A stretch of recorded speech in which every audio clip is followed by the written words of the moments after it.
Help me reach 2,000 subscribes. Support the video with a like and leave your thoughts in the comments. I read every comment. Thanks. I didn't notice anything was wrong at first. Claire packing a small suitcase on a Thursday afternoon didn't set off alarms.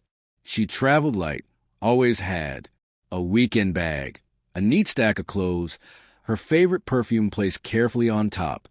When I asked where she was going, she didn't hesitate. "Girls' trip," she said, tie her hair back in the mirror. "Just 2 nights. I need a break." We'd been married 11 years, and breaks had become her favorite word. I nodded, because that's what I always did. I didn't ask questions that made me look insecure. I didn't push. I learned long ago that pushing only made her pull further away. Her phone buzzed on the bed while she was in the shower. I wasn't snooping. It was right there, lighting up again and again. A name I didn't recognize. Mark H. No heart emoji, no pet name. Just a name. The preview line showed enough. I'll book the hotel. Same place as last time. My chest tightened, but my face stayed calm. Years of quiet disappointment had trained me well. I set the phone back exactly where it was. When she came out, wrapped in a towel, humming, I kissed her cheek and told her to drive safe. That night, I didn't sleep. Not because I was angry. Anger requires energy, and I was past that. I lay there staring at the ceiling, replaying the last 3 years. The late nights. The sudden gym obsession. The way she'd flinch when I touched her, like affection had become an inconvenience.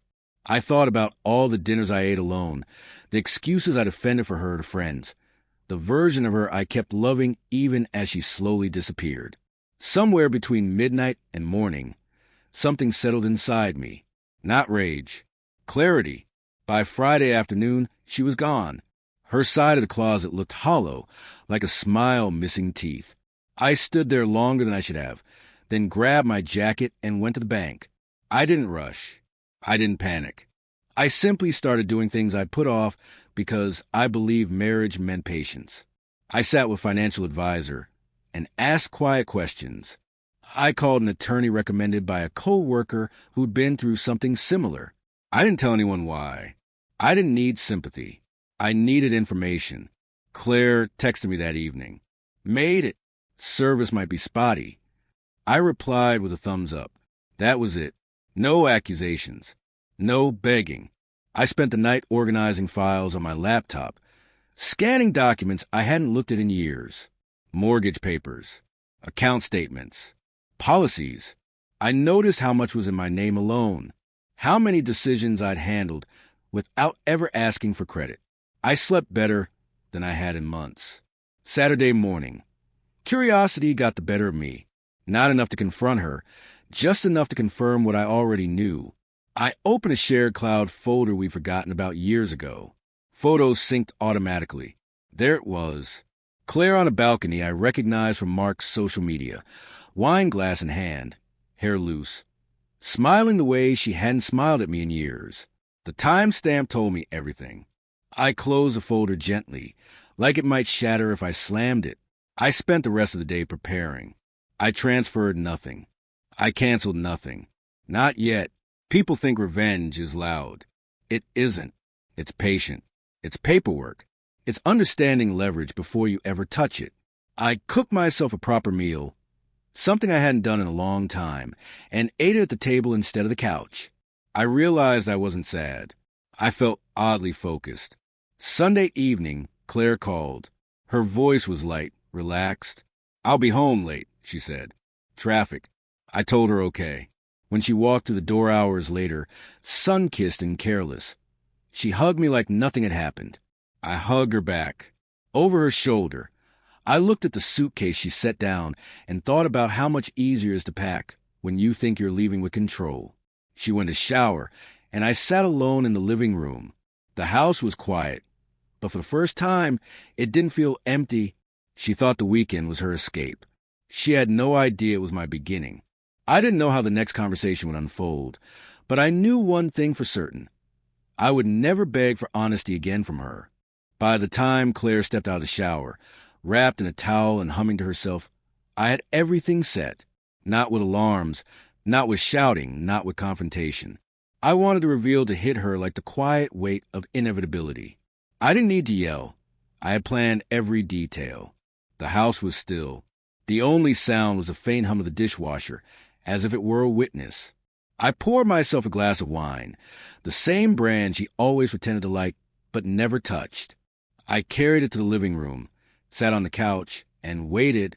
When she came out, towel dripping slightly, hair damp and curling at the ends, she paused. Something in her eyes flickered, momentary uncertainty, but she shook it off. "Long day," she said lightly, tossing her keys onto the counter. I set my wine glass down and looked at her calmly. "I noticed you back early," I said. My tone was neutral, almost conversational, but I could see her stomach tighten. "I decided to cut it short," she replied. Hesitation lingered in her voice. Not enough to admit anything, but enough to tell me she knew I wasn't blind. "Right," I said softly. I waited a beat, then continued. "Funny thing about trips, sometimes we go thinking we have all the control, when really, someone else has been holding the cards all along." Claire froze, a flash of recognition passing across her face. She didn't say anything. I smiled faintly, not cruelly, just enough to make her question what I meant. I reached for the suitcase she had left in the corner. Not to touch it, not to invade, but to gesture toward it. "This," I said, nodding at the neatly packed bag. "All set. For you, for the weekend you planned."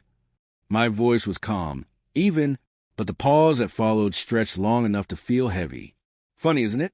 You planned your escape, thinking it would be hidden, thought you'd disappear without a trace. But I leaned back, letting the word hang.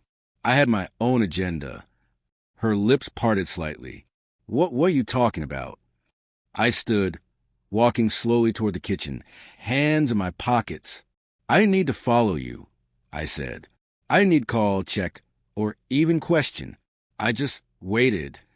The calmness in my voice was deliberate, surgical.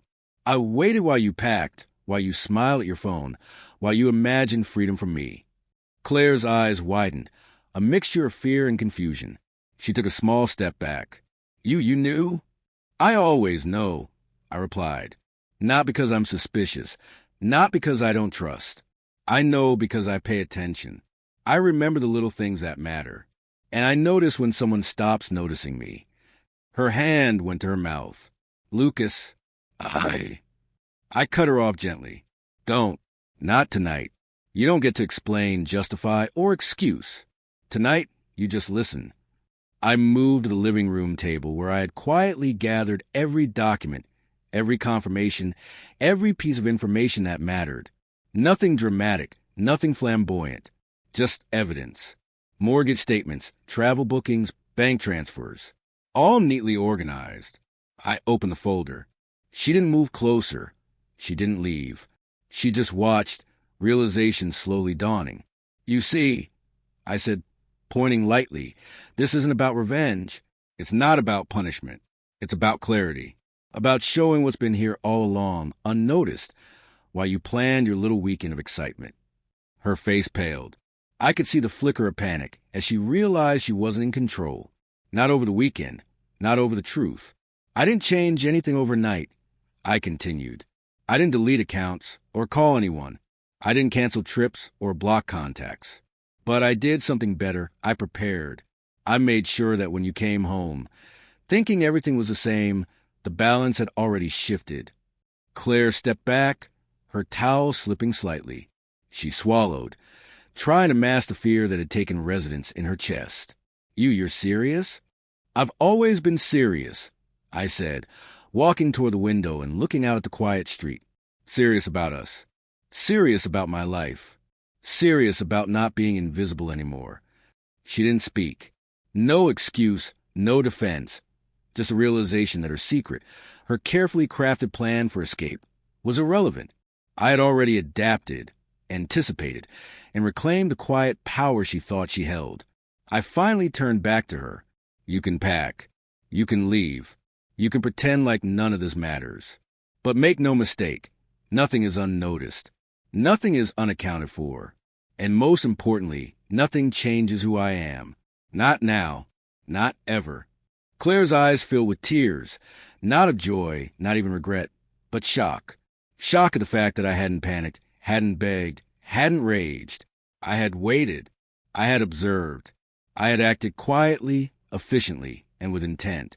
The suspense, the thrill, the control, it was all mine now. She slowly sank into a chair, head in her hands, realizing that the game she thought she was playing had already ended before it began. I walked past her, placing my glass of wine back on the counter. Calm, collected, untouchable. For the first time in years, I felt the quiet thrill of victory. Not through confrontation, not through drama, but through clarity, patience, and preparation. She had planned a weekend to escape from me. I had turned it into a revelation that neither of us would forget. And in that silence, I finally understood something profound. The thrill isn't in punishing the one who betrays you.